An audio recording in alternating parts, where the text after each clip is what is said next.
enemies, none is greater than laziness. For all the punishments that it brings along, laziness should be avoided. The two Bhiksus Ma and Singh fell into the evil destinies because of their laziness. Although they had seen the Buddha and heard his Dharma, they could not escape from punishment.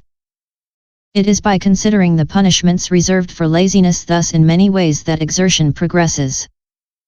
The benefits of exertion must also be considered. In this life as in the next, the benefits of the Buddhist path and nirvana all result from exertion. Moreover, knowing that all dharmas are empty and non-existent, the bodhisattva refrains from attaining nirvana but collects all the good dharmas for compassion for beings. This is the power of the virtue of exertion. Moreover, being unique and peerless, the bodhisattva, thanks to his exertion and his merits, is able to destroy Mara's army and thus reach Buddhahood.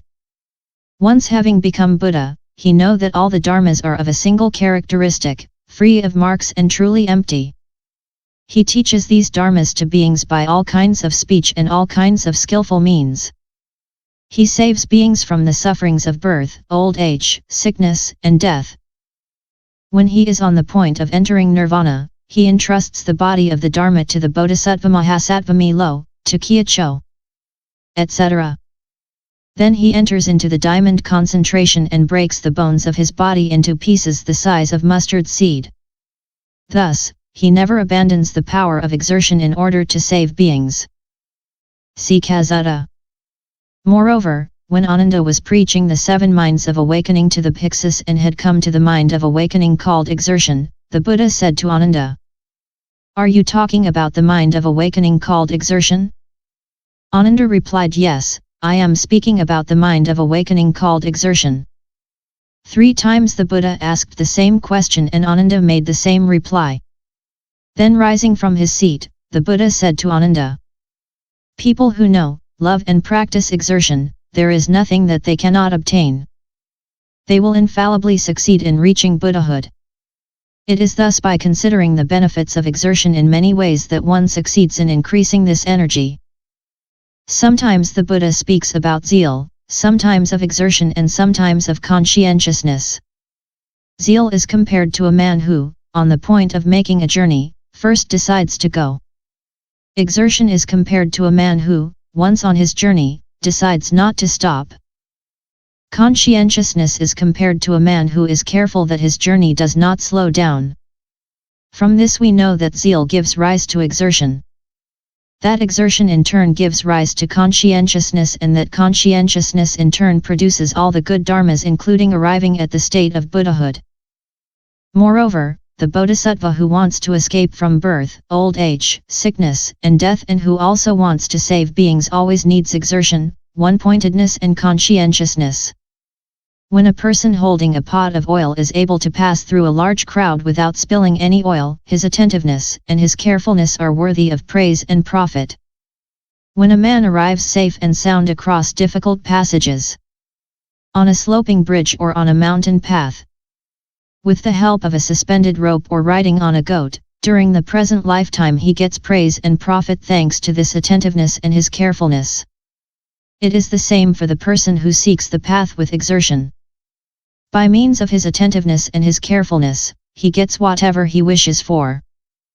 Moreover, a stream of water is able to open up a passage through the middle of a rock, and it is the same for the conscientious mind. By particularly cultivating skillful means, by always practicing non-slackening, it is able to destroy the mountain of afflictions and fetters. Moreover, the Bodhisattva has the following 3 thoughts. If I myself do not act, I will not obtain the reward. That which I myself will not have done will not come to me from others. That which I will have done myself will never be lost. Thanks to these reflections, he will inevitably be energetic.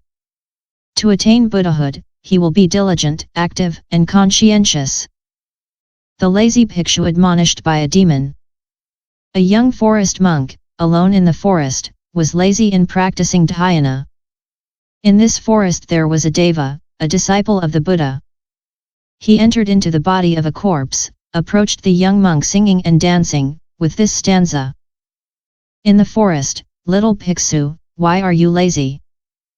If you do not fear me when I come during the day, I will return again during the night. The frightened Bhiksu arose from his seat and reflected on himself. During the night, he fell asleep again. The Deva came to him in the form of a monster with 10 heads, spitting fire from the mouths, fangs, and claws like swords, eyes red as fire. Looking at the Bhiksu, he said that he would chase and grab him and added, "In this place, it is not allowed to be lazy. What are you doing there?" Very scared, the Bhiksu began to reflect. He meditated on the Dharma with special vigor and obtained arhathood. Thus, by means of effort on oneself, exertion, conscientiousness, one can attain the fruit of the path. Moreover, by means of exertion, while sacrificing his life, the Bodhisattva earns a reward. In the 4 postures sitting, lying down, walking or standing, he always demonstrates exertion. He prefers to lose his life rather than abandon practice of the path. It is like in the case of a fire where one throws both pitcher and water into the fire. Preoccupied only with extinguishing the fire, one does not spare the pitcher. A hermit taught this stanza to his disciples. By means of decisiveness and spiritual joy, one is assured of a great reward. When you will obtain that which you wish for, you will understand their value. For all of these reasons, consideration of the benefits which exertion presents can make the exertion increase.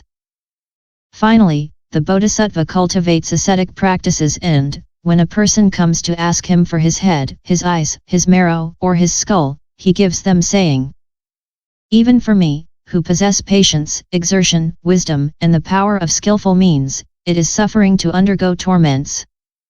How much more painful for those stupid people who live in the 3 places of suffering. In the interest of these beings, I must then make energetic efforts to attain the state of Buddhahood as soon as possible, and then I will save them." End chapter 26.